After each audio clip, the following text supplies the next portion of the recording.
All right, here we are going live. I'm trying to figure out if this video actually looks okay. It doesn't look that great on my screen. It's okay though. We're going to press ahead. I think it's because there's a smudge on the camera, unfortunately. I don't know why I started with there a smudge being on the camera, but we'll try to fix it. All right, here we go. Yeah! Is it better? I think it is better. Wow. Okay. So I guess I should have tested that first. Anyway, off we go. So I wanted to start a live stream about Easter.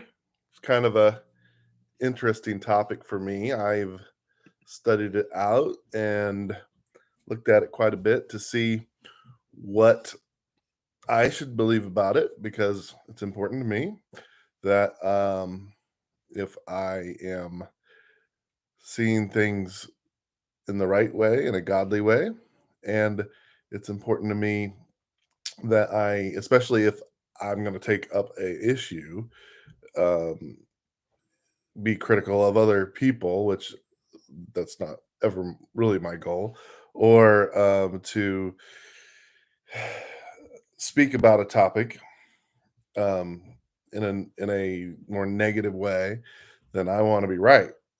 So I've looked at the issue. I've looked at Easter as an issue. I've looked at Halloween as an issue, Christmas, all those different holidays, and I have come to some conclusions. Now, when I say I've come to some conclusions, that doesn't mean I've come to every conclusion. I still don't necessarily know. Um, I wouldn't I wouldn't say I'm solid on every issue as far as where I stand. But there are a few things that I am fairly solid about on Easter. One, and I'm not going to say I'm solid on this, but I'm going to say that I have come to the place where I feel like I can defend this position.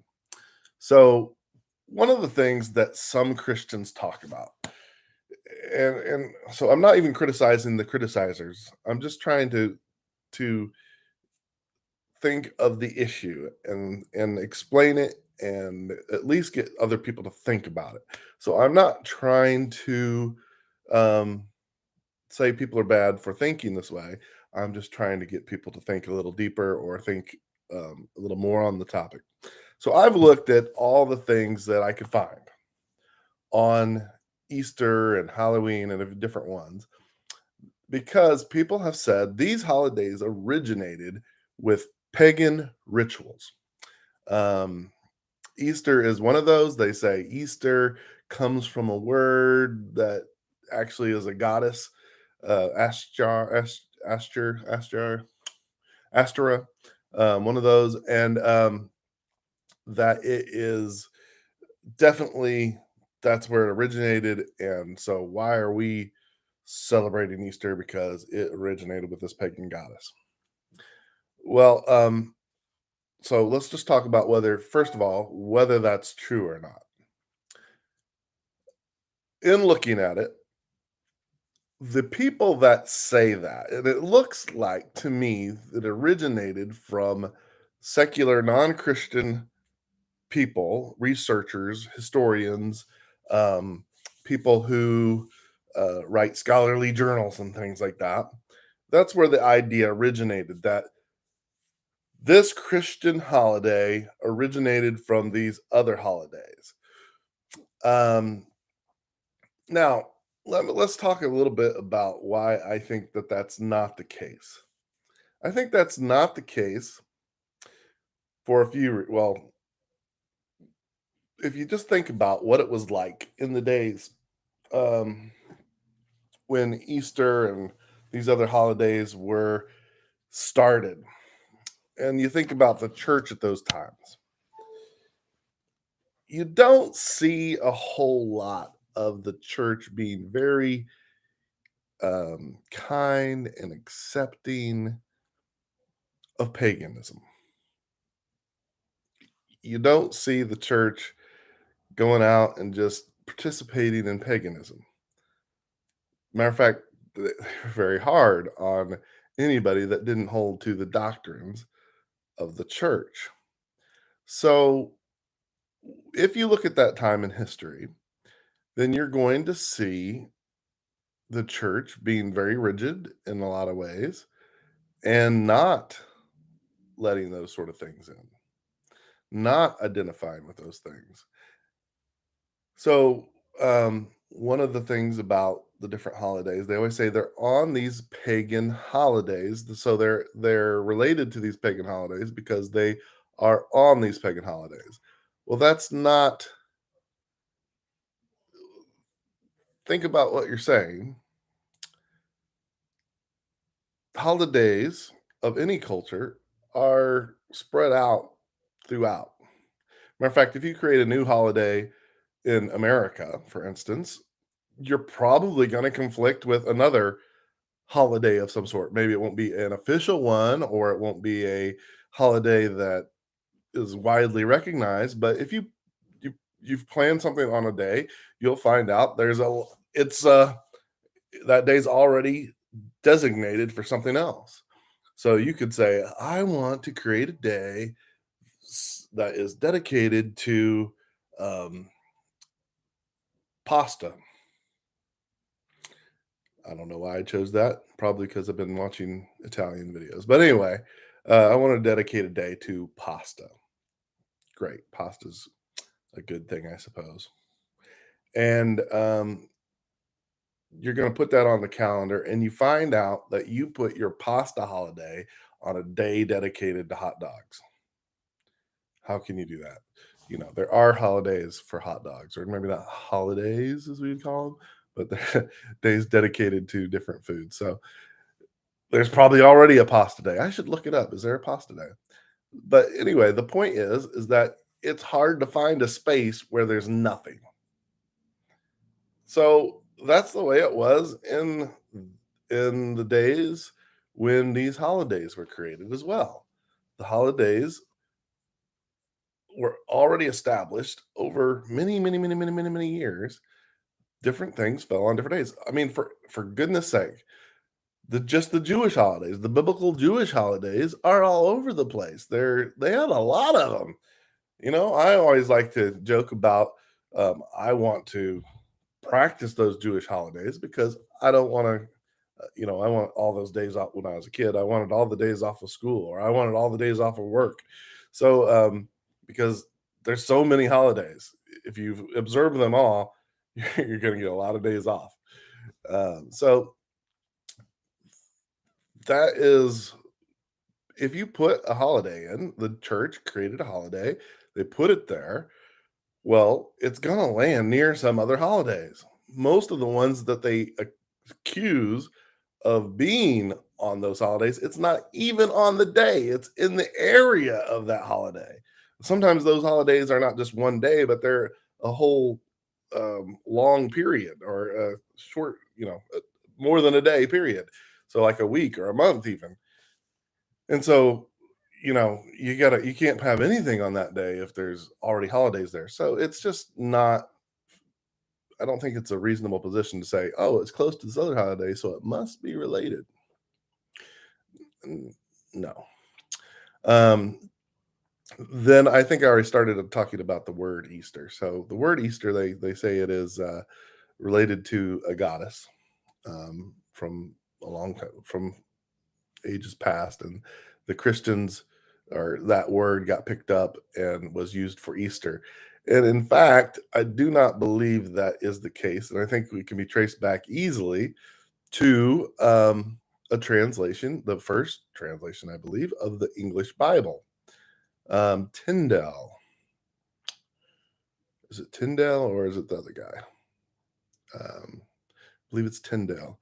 Tyndale's Bible, um, that he translated,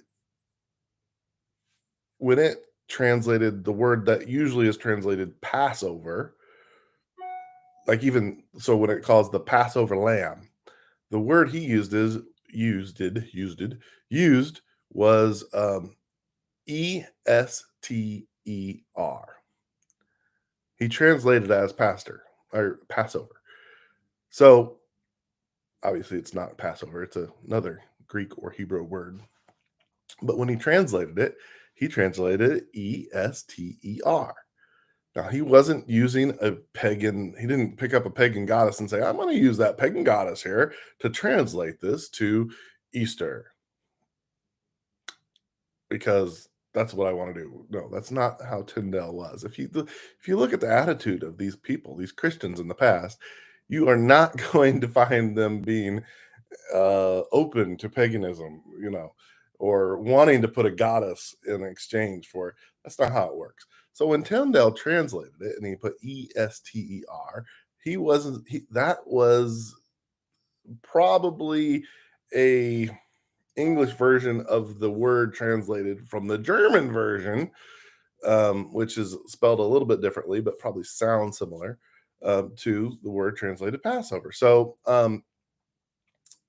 but you can see how Easter, Easter, could, and as language transforms over time, if you look at the first English Bible or even some of the later the original King James version, you're going to look at a lot of stuff in there. It's going to be spelled different. It's going to look different. It's going to be the same words, but it's going to be spelled a little differently. That's what happened with Easter. Ester became Easter. And so that's where the word Easter came from. And it actually was a word translating what we would now say is Passover.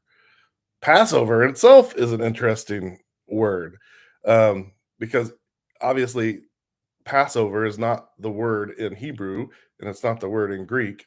So it's actually a word made up to talk about that holiday that the Jews celebrated, commanded by God.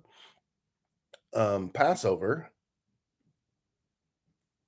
whatever the Hebrew word is, but Passover is because God passed over the the Jews in Egypt and protected them. He didn't kill their firstborn. So, or their firstborn wasn't killed. How about that? Maybe a better way of saying it. So that's where that word comes from. It's a translation of the Hebrew. So and the Greek as well, because it's used in the New Testament. So, and Easter is just a for some reason that's how he translated that word Passover. That's where it comes from. Doesn't come from just because there's, think about this. Words sound like other words. If we were to match up our language with Spanish, for instance, we'd find some words that sound alike that mean nothing close to the similar word. So why would we think that because a word sounds similar, that it would be that word? Why do we think that it's connected somehow? It's not. Even in English, English to English, there's words that look similar that mean nothing, not even close to the same thing. So why would we suggest that that's how it is in with Easter? Okay, so there's our first thing. If So there's Easter, the word, and then there's Easter, kind of the attitude back then of how they thought when they created Easter. And maybe I could talk a little bit more about that. So when they created Easter, um, and all these other holidays, I'm talking about Easter specifically now because it's the Saturday before Easter right now when I'm recording this. So when they talk about Easter, Christmas, Halloween, and those holidays, um, a lot of people think, well, what were these people? They were just trying to, um, they were just trying to get people to come out of paganism, and so they used the pagan stuff to kind of blend in with the pagan, and that's how it's described. But this is like, and we can talk about this in a minute, but let's just stay on this topic. This is the Pope. that is solidifying these holidays, that's saying this is where we're going to celebrate. This is the church creating these holidays from Rome, not a w- pagan place where they were, oh, let's celebrate this because we have all these pagans around. No, they're creating it from the center of the church where there's more Christians than anywhere else. This isn't like some off priest saying, "Oh, we're going to celebrate it because this is how the people around here celebrate things, and so we're going to try to blend in." That's not what it was like. It didn't come from the priest on the outskirts, out in the boondocks with surrounded by paganism. It came from the church in Rome, where where they were surrounded by mostly Christians. They didn't have those influences as much. So I mean, it's kind of like when you're in for I'm in the Assemblies of God, and so it's kind of like when you're in Springfield, they call it, it's you're surrounded by a lot of other people that believe just like you believe, that are very solid in it, that are, and you feel, you know, you feel at home, you feel, and when you're out somewhere else, you move to California someplace, maybe a more liberal area, you're going to be surrounded by people who don't have a lot of the common things. And so, that's not how, if you were in California, you might do things a little differently in order to fit in. That's kind of the idea behind this criticism saying Easter. That's how Easter was.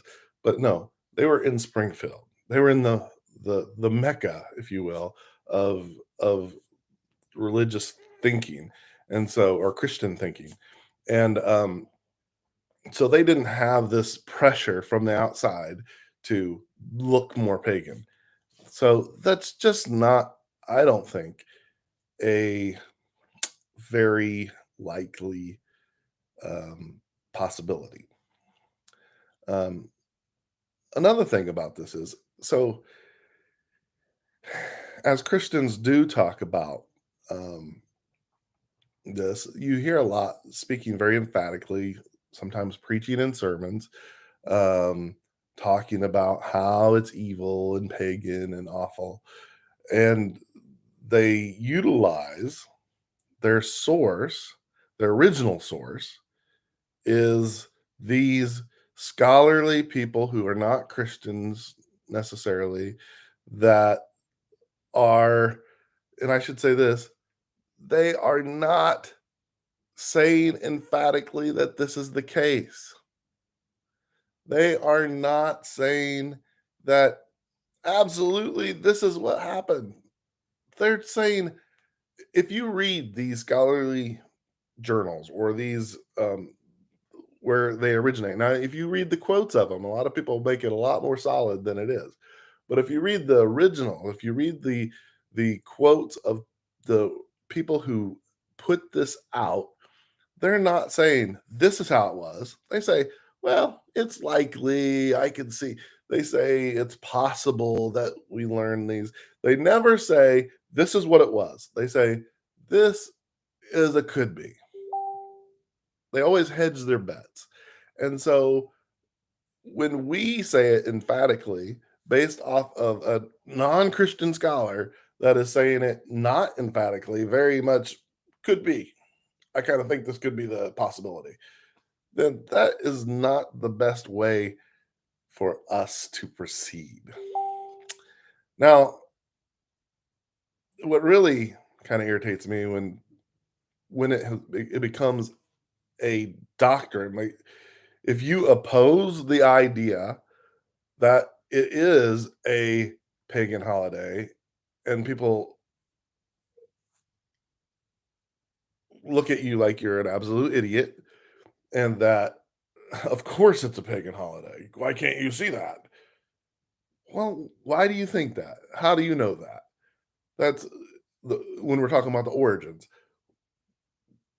What is your proof? Why are you saying that that um, what I've looked at is less reliable than what you've looked at? Because 95% of the time, all statistics are made up, but 96% of the time, maybe 97, people haven't even researched it. They just heard it from somebody else. They heard it from a preacher. They've heard it from and they're just quoting what they've heard. They didn't even look at or they read an article that's not a scholarly article, that is just a fun article, or maybe just trying to get somebody's goat. And they quote this article, or they saw it on the History Channel, for goodness sakes. Woo, the History Channel is so reliable. Um, and so their sources are lacking. Now, I'm not laying about a bunch of sources out for you. It's very searchable, and you can find a lot of people saying that these originated with pagan holidays. And if you look at the original sources, if you can look at as far back, as a matter of fact, there is some Christian books. I wish I just knew them off the top of my head. I don't, but there are some Christian books that were written on this topic that made this very popular, a popular idea that these holidays originated with paganism. The authors, some of the authors that wrote those, have reneged on their statements. They actually have said, "Oh, I was wrong." But when they correct it, that doesn't get as much attention. Just like today, the fact checkers, when the fact checkers fact check something on the internet, and then they find out the fact checkers are wrong. Well, the fact checkers say, "Well, we were wrong." They put that out. But the correction never gets as much play as the original statement. So you've got these people that made the statement and got a lot of play, and then found out they were wrong and corrected it, and the correction never gets that play. And even the people that believe it because of the first thing don't believe the correction. They'll actually read the correction and they'll still say, "Oh, look at this. Oh, they're wrong. They've backslidden because they don't believe it's a pagan holiday anymore." That is just not so ridiculous. So you can kind of get an idea of how these things develop. All right, let's talk about this though. All right, so Easter and bunnies and eggs, because that is the big deal. So first of all, let's just kind of talk about the bunnies and eggs part.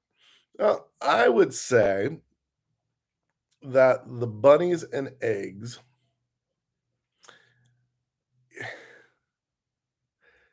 people call it pagan. Well, everything that is not Christian, the word pagan is kind of the original word pagan was used for like country bumpkin. It's kind of like how we use the word hick in the time of the early church. And so, but the church started using it for people who weren't Christians. So the word actually meant in that time period when they used pagan, they were meaning anybody that's not Christian, anybody that they probably, they would call everybody a pagan that wasn't in the church. Now, usually those people that weren't in the church had other beliefs. There was very few um atheists in these these ancient times. Matter of fact, one of the criticisms of one of this is a funny fact. One of the criticisms of the early church, they actually called Christians atheists. I bet you didn't know that. They called Christians atheists that um, because they didn't believe in the pantheon of gods. They didn't believe in all the different gods. They only believed in one God, and therefore they called the Christians, and I think maybe even the Jews, but especially the Christians, atheists. That's kind of funny, isn't it? So, um, when the Christians called people pagan, they were referring to non-Christians, and that wasn't meant to necessarily be a harsh term, like we say it today. Whenever we say pagan, a Christian says, "Well, that's pagan." It's always has this huge negative connotation. Well, and in the early church, when they said the word pagan, they were just identifying the people around that were not Christians. Um, that's what they were doing. And of course, sometimes the connotation, I mean, the context of using that word was in a negative light because, like the pagans do it like the pagans do. If you're living like the pagans do, then you're not living very good life. Well, because Christians live a different life than pagans. But that doesn't mean that everything that a pagan, a non Christian, does was horrible and evil. Every culture in the world, for everyone, has celebrations for spring. What would you use as symbolism? Like we have in America, we have the horn with all the vegetables and stuff there. You know what I'm talking about? I think it's called a horn. But anyway, it's this thing where there's a bunch of vegetables sticking out and it's represents the harvest. And that's a symbol that we use for spring. Now, is that related to some sort of worship of some sort of god? No, it's not. It's just a celebration of spring. What sort of things, if you were just going to make a new society, you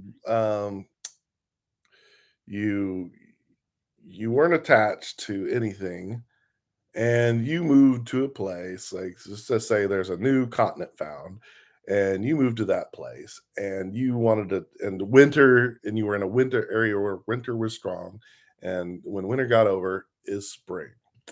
What sort of things do you think you would make to represent spring that you would, celebrate? Things that, oh, look, what do we say when spring happens? Oh, look, the birds are singing again. The birds.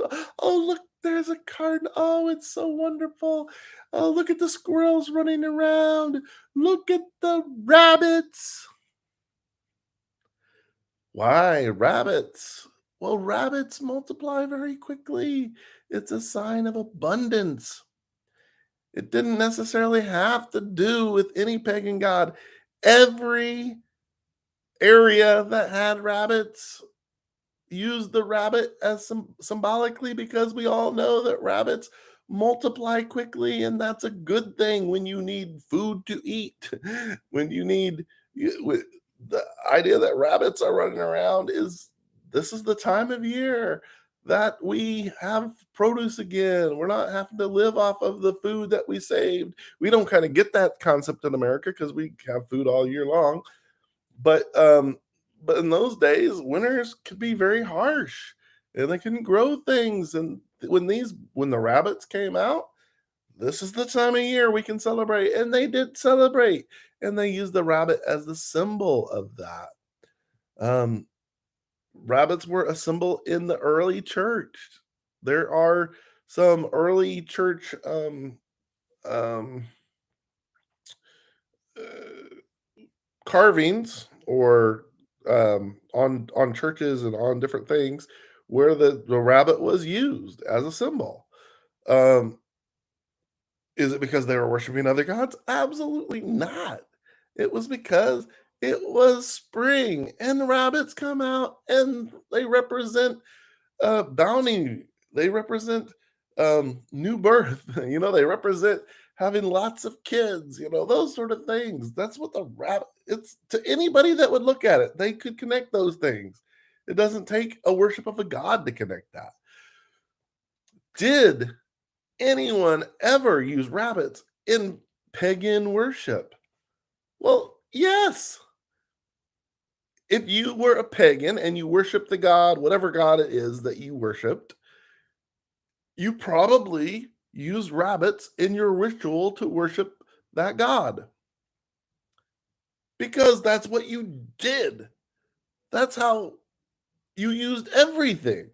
that you would use as any symbol, you would use it also to worship the gods because that's what you did.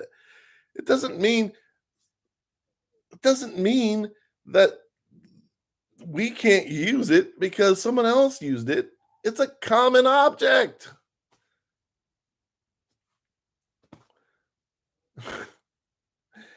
The Jews used eggs after the destruction of the temple in place of the roasted lamb because they couldn't use the Passover lamb according to the law because the temple wasn't there. You can't sacrifice somewhere else a roasted lamb to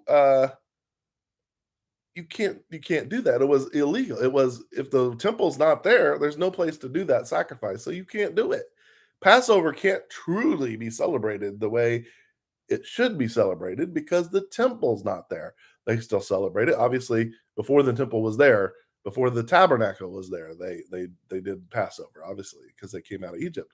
But the way they did it during when the temple or the tabernacle was there, they would bring their sacrifice to the altar and the priest would kill the lamb and it was a big thing. They can't do that anymore. So they took the roasted egg and they used that. This is after 70 AD when the temple was destroyed.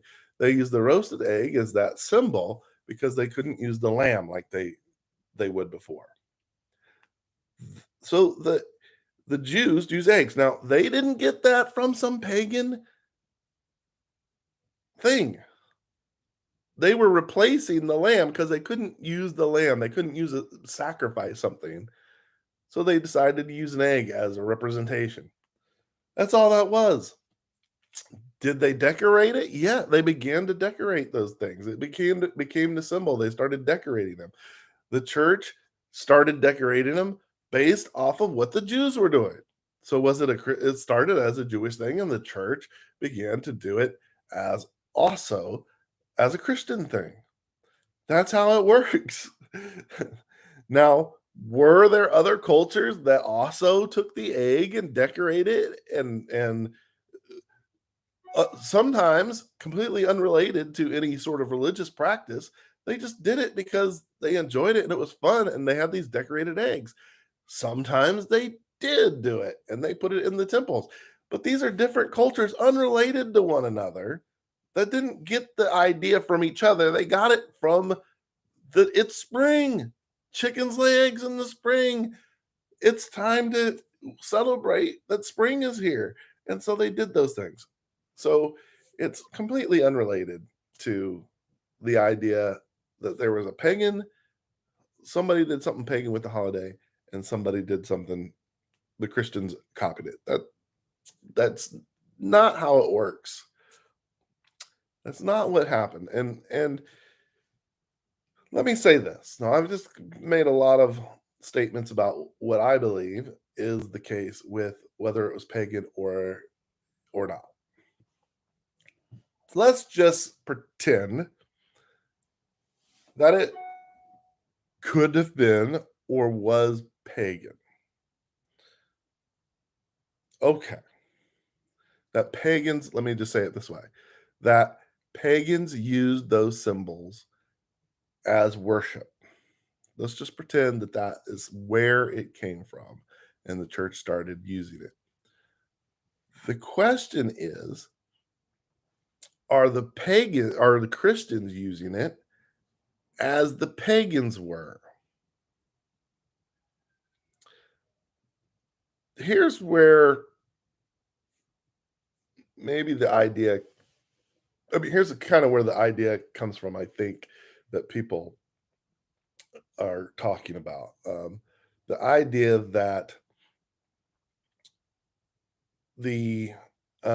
like in the Bible, when God brought him out of Egypt and he was teaching Israel to serve him and serve him alone. Well, first of all, he said, the Lord their God is one God. There's not a ton of gods. There's one God, and I'm him, Yahweh.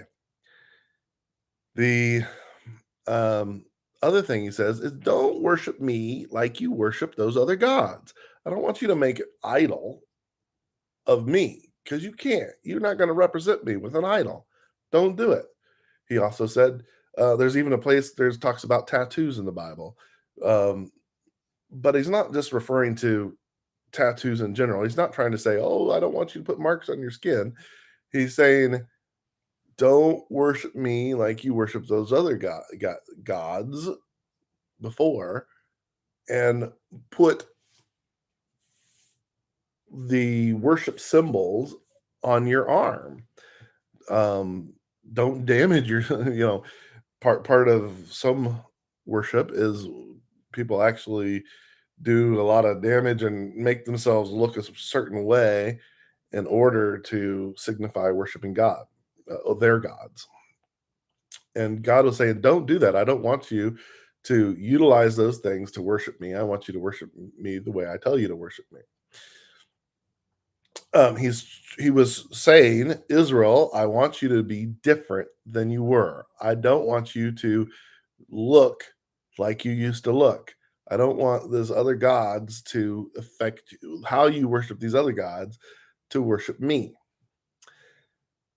And that's now, if you take those statements and you just make a rule, anything that's like another god, we cannot do anymore. If it worshiped another god like that, then we can't do it. Well, let's think about that just for a second. Were there temples or tabernacles where other people worshiped other gods besides Yahweh? Oh, yeah, there were. Hmm. Did they make objects in their temple? Did they cover it with gold? Hmm. Yes, they did. Did they um let's see what else did they sing and write poetry and songs to other gods? Yes, they did. Um did they bow down before other gods? Yes, they did. Hmm. So there are a ton of things that Israel did to worship God, the one true God, that God not only allowed, but sanctioned, told them to do it, that were similar to what they did in Egypt.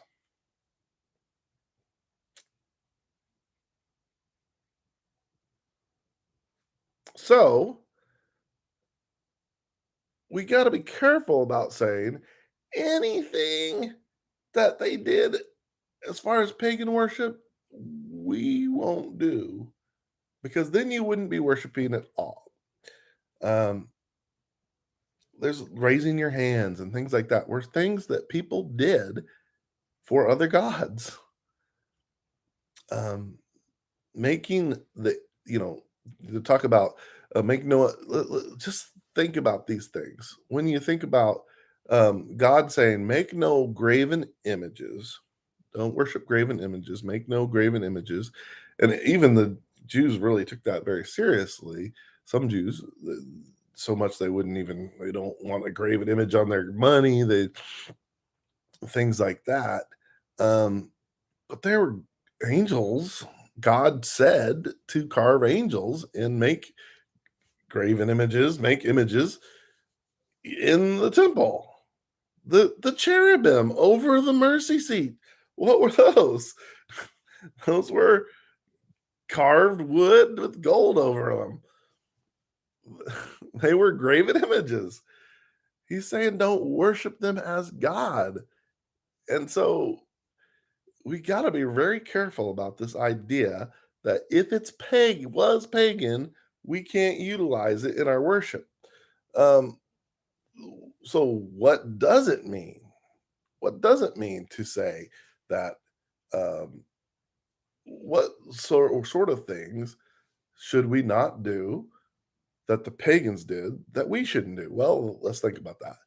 We should not do something that states that God is more than one God. We should not make God something that can be touched and visible, We shouldn't make ourselves make something that we can, oh, this is God, this is my God. Make it's kind of it's making him in stone or wood or something like that. I'm going to worship him. We shouldn't do that. Is it okay to have a cross? Some people think that's a carved image. Sure, I shouldn't worship that because we worship the cross. We don't worship the cross. It is not God. The cross is a symbol. And matter of fact, it's a symbol that shows that he's, as far as Protestant Christianity, it's a symbol that shows that he's not there. It's an empty cross. So when we see the cross, we're reminded that he's no longer on the cross. Or we see an empty tomb, he's no longer in the tomb. Um, we're not worshiping the cross. We're remembering, hey, he's risen. So those are good things to think about. And the point of this is, are these pagan things, can we not use any of them to glorify God? That's not what scripture talks about. Scripture doesn't talk about, don't use these pagan items to worship me.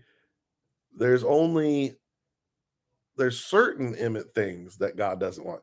One of the things that God said not to do, and I know a lot of people today might want to do this, and that is sacrificing their children to Molech, for instance. God said that's an abomination to sacrifice your children.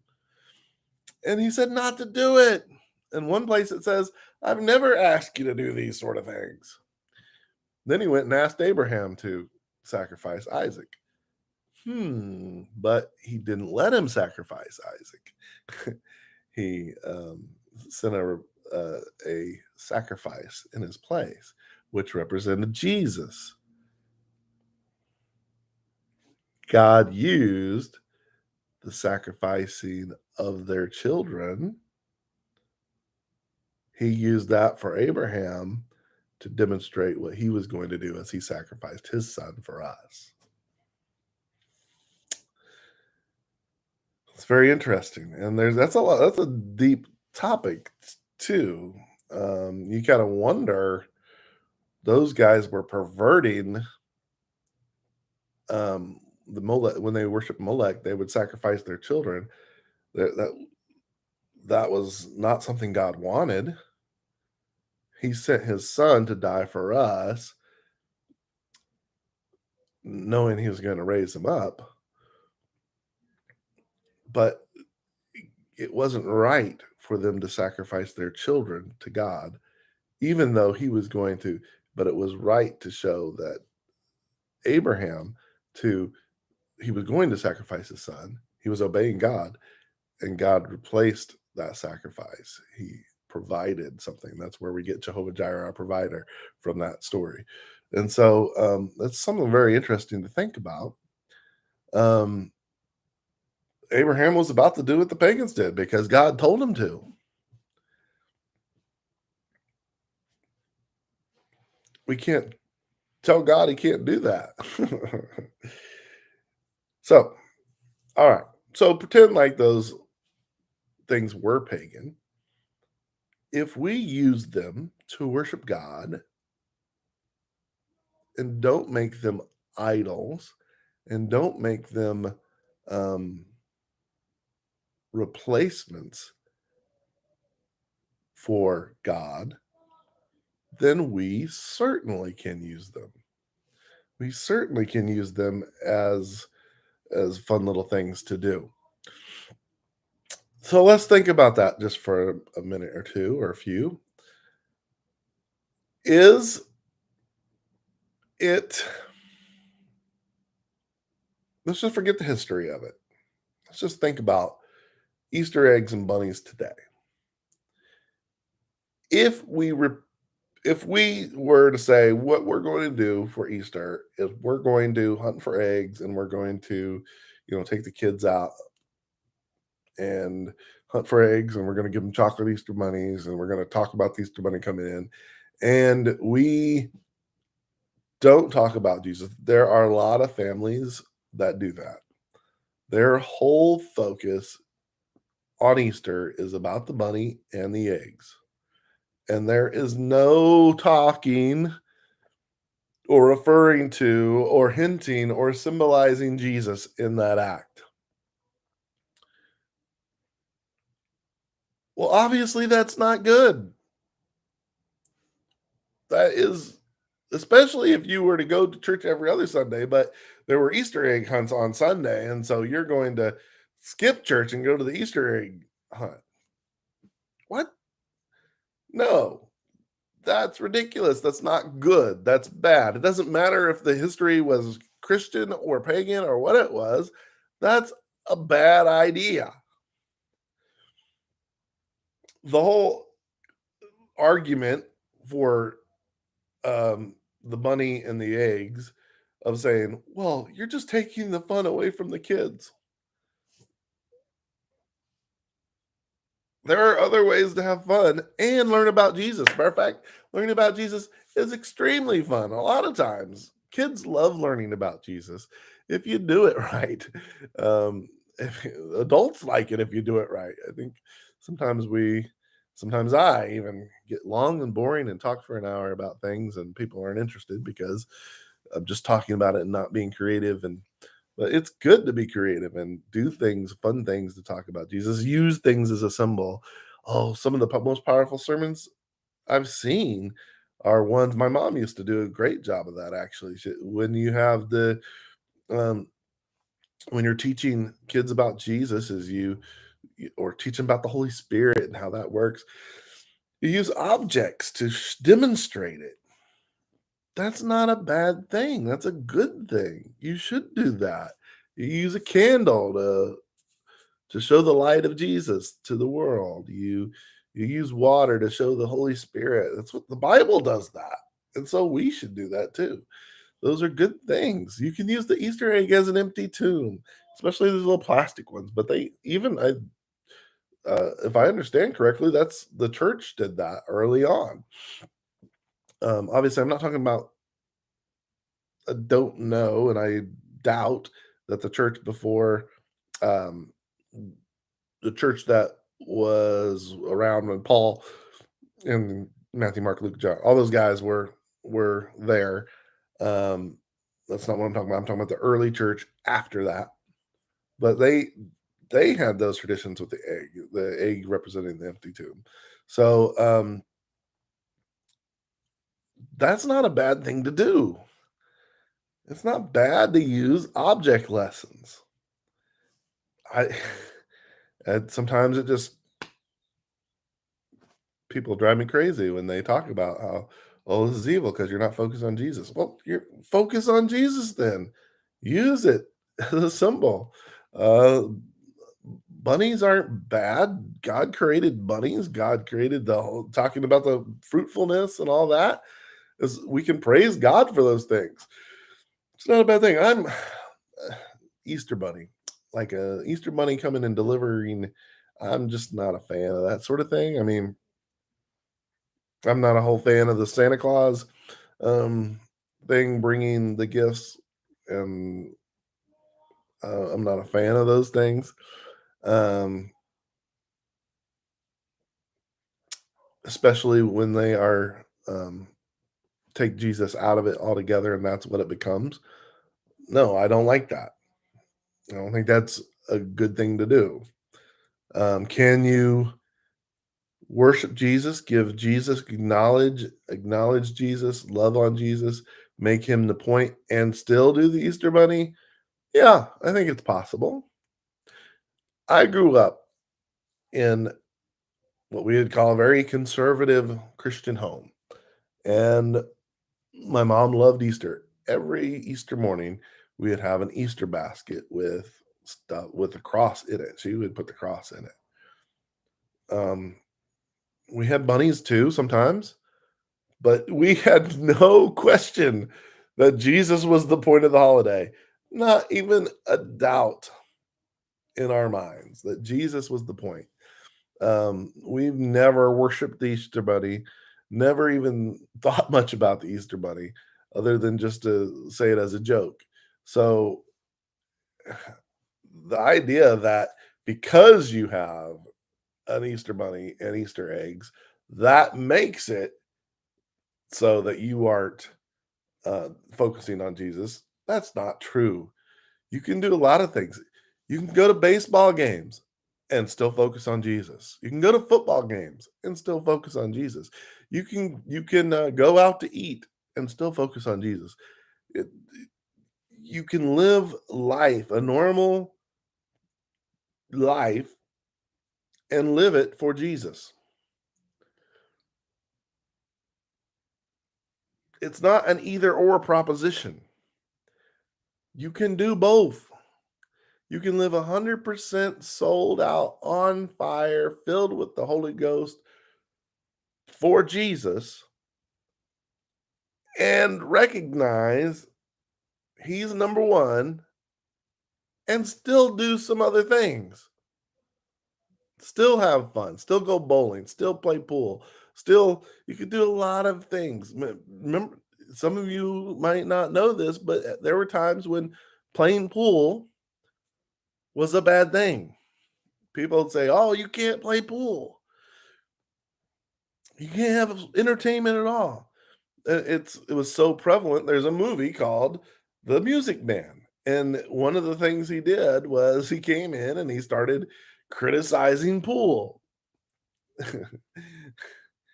I wish I could sing the song. It says something about uh, trouble with a capital T, starts with P, and that's pool.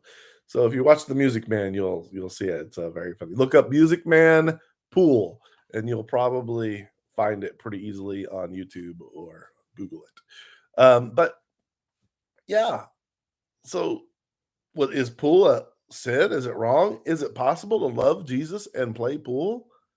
Absolutely. I think Mm, very few people would suggest that you can't do that today. Um, the idea that becoming a Christian pulls you out of society in such a way where we are going to be,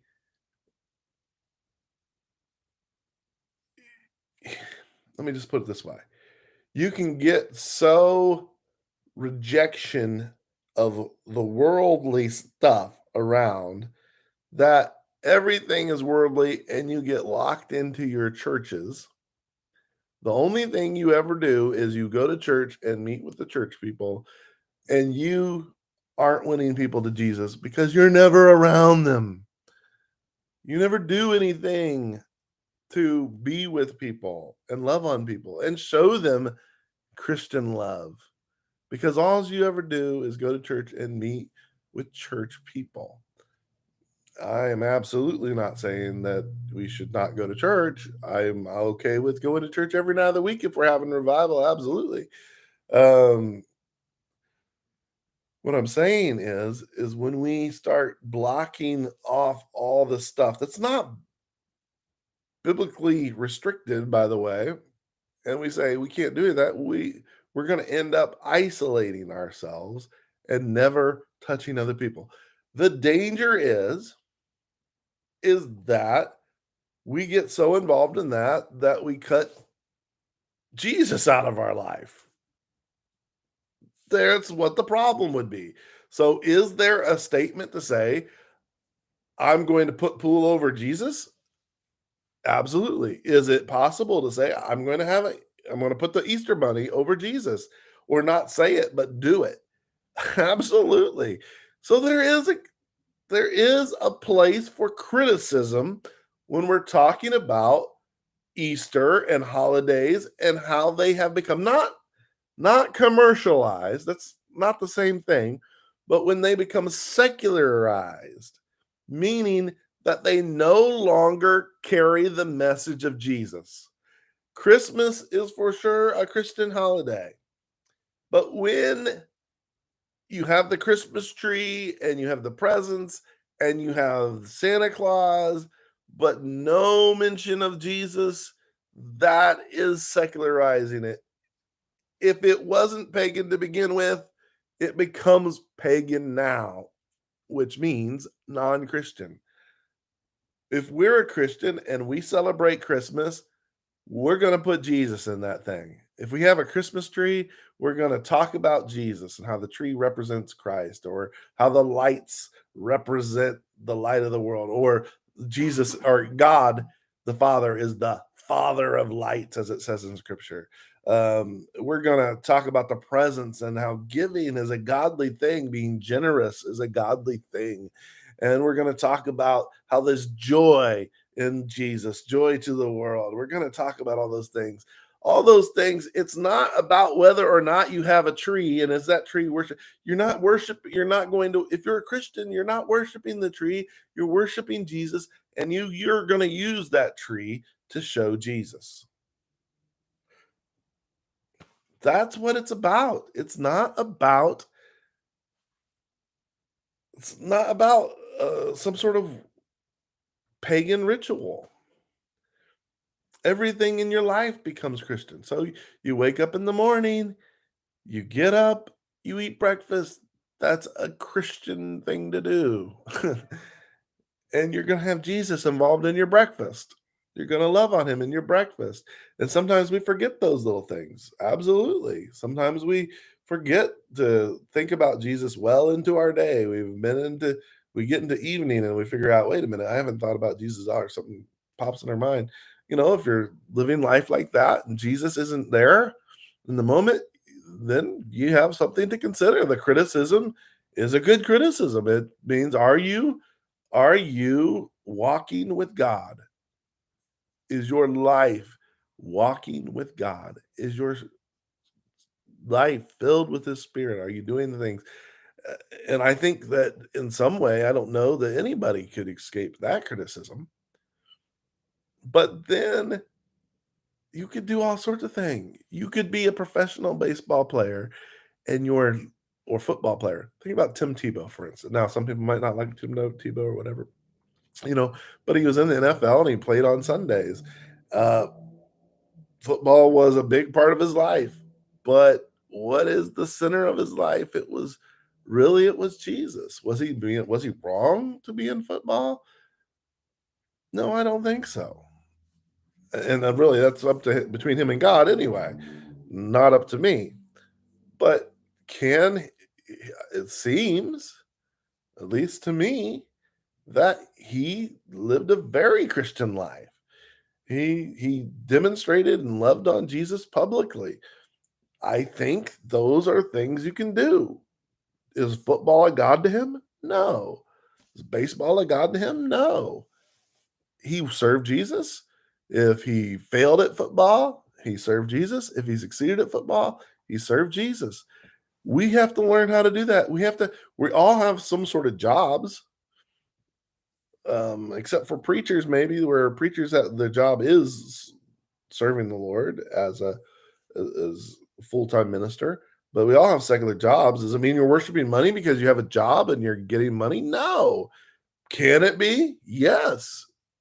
So I'm not defending the idea that it's okay to replace Jesus and to go all Easter bunny and eggs.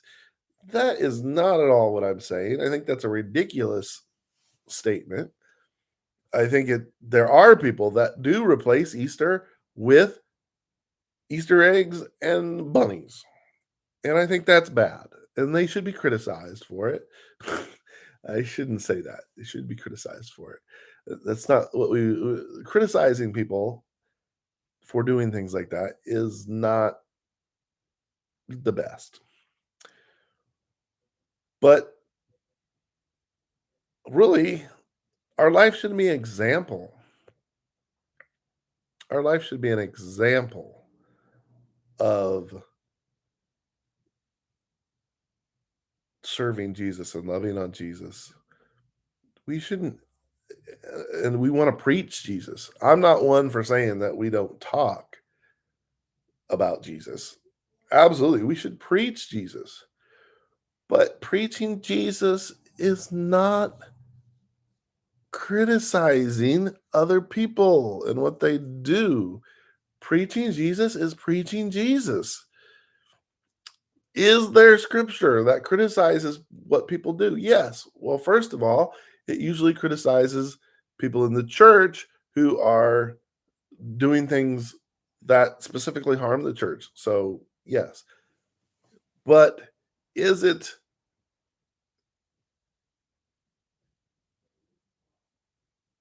the Bible isn't saying that the that is what your main topic is supposed to be, criticizing other believers. Most of the time, like in Corinthians, Paul criticizes a lot of things. But what we don't maybe understand sometimes is that he was being asked questions about these things. They wrote him questions and he was responding to their questions. Um, or like in Galatians, he was responding to a specific issue that was happening in the church.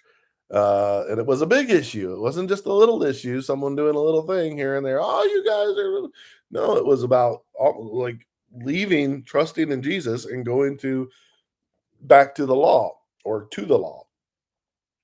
And so yes, there are criticisms of Christians in the Bible, and I think there is a place for that.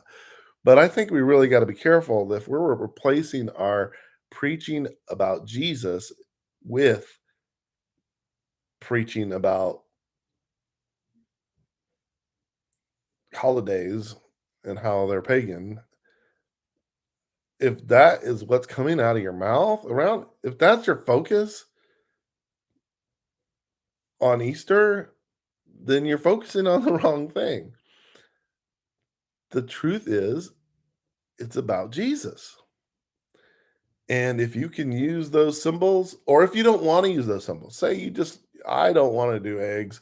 I don't want to do bunnies. I just want to do Jesus. I want to talk about the cross. I want to talk about his crucifixion and his resurrection. Then by all means, don't use bunnies. Don't use eggs. Talk about his crucifixion and his resurrection and his life. Do those things. Absolutely. Leave the other stuff out completely. And if you're going to have eggs and bunnies, make sure that you still focus on Jesus and He is the focus. He's the point. He's the answer. By all stretch of the imagination, do that. Don't don't half-heartedly serve Jesus. Serve Him 100%. So anyway, that is me focusing on mostly Easter, but this applies to other holidays as well. And maybe one day I'll do a Halloween one about this specifically because maybe when it gets around to that time, because Halloween's a different sort of animal. It really has become, for some people, very demonic in some ways. So there is some points to be made on that too, but it did originate actually as a Christian holiday. So it's something to talk about. Um, all right. So once again, I'm not criticizing, I'm not trying to criticize. Uh, I'm just trying to give perspective, help people think about these issues. I think it's important. I would love if you disagree with me. I would love to talk with you about that. You can put it in the chat. We'll do it that way. If you want to talk to me in person about it, just go over it. I would love to talk in person with you about it. Just however you want to do it, publicly, privately. We can have that conversation. If it's public, we want, or whether it's public or private, we do want to be respectful of one another. But I'm glad to have the conversation. All right, and I might do this again on another platform. I didn't get any, it doesn't look like I got any views here. And, I don't even know. Hopefully it's working. All that time was wasted it is if it didn't pick up, but I think it did. So I think we're good. Woo! Yeah, I was just seeing if actually my audio is working. You know, if something's not working, you don't know it, then and you'd spend an hour doing something. It's kind of disappointing at the end. So I just wanted to make sure. But anyway, all right. God bless you. Keep you. Make His face shine upon you. Give you peace, love, and joy in the Holy Ghost. Check out my quick Bible tips. I have them on YouTube. I have them on all the platforms. So check out my quick Bible tips. Like, share, and enjoy. Comment. Give me your thoughts. Uh, would love to talk to you and be um, part of your life in that way. All right. Thank you very much. See you later.